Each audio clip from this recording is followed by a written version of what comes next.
Hello, family! Welcome back to day 17 of the Golden Ant Castle. Today, I bring some concerning news. The situation in the castle is far from good. Currently, there are only 4 worker ants and 1 queen left, and their condition isn't great. In the comments section of the previous video, a knowledgeable viewer suggested I feed them cricket protein, so I added some to the ant castle today. However, it seems like the ants aren't interested at all. Looking at the state of the worker ants, they appear lethargic, with no energy at all. This is me feeling anxious. They're hovering around the entrance of the nest but are not very active, nor are they eating. Both food and water don't seem to attract them. What's going to happen if this continues? It's been 17 days since the ants arrived in the castle, and the hope for breeding hasn't materialized as expected. Instead, the ants have faced a disaster. Over these few days, I've seen this tiny ecosystem go from thriving to near collapse. From the initial hope of a large, growing colony to this point, where only a handful of ants remain, it's disheartening. I can't help but reflect on how fragile life is, and I feel regretful for not taking better care of these little creatures. Looking back at the last 17 days, things didn't unfold the way I imagined. Initially, I was full of hope, thinking that the ants would breed and eventually form a large colony. But in reality, this dream has been dashed. The colony, once thriving with over 100 ants, is now down to 4 worker ants and 1 queen. It's hard to watch the colony shrink to this point. The atmosphere in the castle is filled with the shadow of death, and the once lively space is now deserted, with only a few ants left. The remaining ants are no longer active like they were in the beginning. They're huddled near the entrance of the nest, moving slowly and hesitating to feed or drink. They seem to be aware of their grim fate, and it's heartbreaking to see them like this. Watching the decline of the colony makes me reflect on the fragility of life. These small ants once thrived together in a bustling nest, and now they're scattered and nearing their end. Despite the disheartening situation, the queen is still alive, though she's hiding deep within the nest. Her condition is hard to observe directly, but based on what I can see, she's alive, though she's far from her usual self. Her spirit seems to have diminished significantly compared to yesterday. She's not as active as she was, and there's no sign of her releasing the pheromones that usually guide the workers. Without those pheromones, the worker ants are lost, and the colony's social structure begins to collapse. The few remaining worker ants are in poor condition, showing little energy or vitality. They aren't behaving like the industrious ants they once were. They've stopped gathering food and working. This absence of activity is worrying, as it suggests that without a clear sense of purpose, the colony will not survive. The queen's health is crucial to the survival of the colony, and it's painful to see her struggling. I can only hope that she can regain strength and help the remaining ants continue their work. From this experience, I've come to realize that raising ants is not a simple task. It requires patience, knowledge, and a lot of careful observation. It's not just about buying ants that look interesting or cute. I've learned that as a beginner, it's essential to start with a species that is easy to care for and adapt to different environments. I shouldn't have chosen Formica fusca, as they require more attention and a more controlled environment than I was ready for. As a beginner, I've learned the hard way that it's important to choose a species that is more resilient and can survive in a wider range of conditions. In the future, I plan to start with ants that are more robust and less demanding. This will allow me to gain experience, and when I feel more confident, I can try more delicate species. Starting with simpler species would have saved me a lot of stress and heartache in the beginning. Despite the challenges, there is still a glimmer of hope for the ants. The queen may not be thriving at the moment, but as long as she's alive, there's still a chance for the colony. I've decided to keep feeding the ants what they need, and I've ordered nutrient-rich liquids and ant jelly,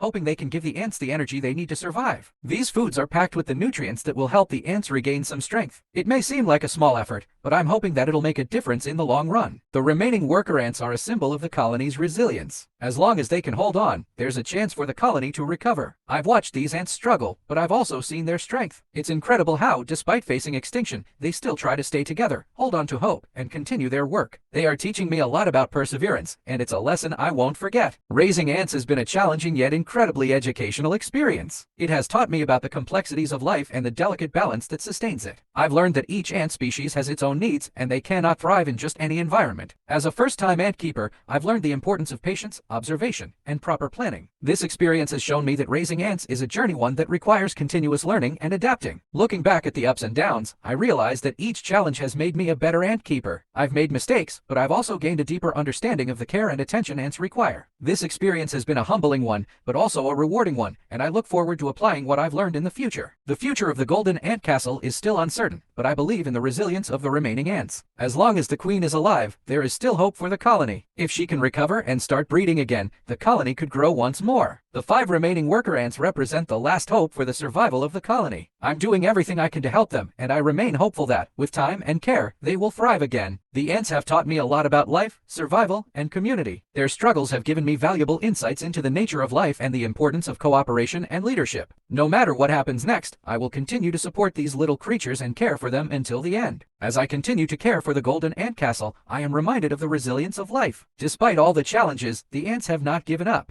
I believe that, with the queen still alive, there's a chance for them to rebuild and thrive. Raising ants has been an emotional journey, but it has also been an incredibly rewarding one. I've learned more than I could have imagined, and I'm excited to continue this journey, whether the colony succeeds or not. If you've enjoyed following the Golden Ant Castle journey, don't forget to like and subscribe. Together, we'll witness the rebirth of this ant colony and continue exploring the fascinating world of ants.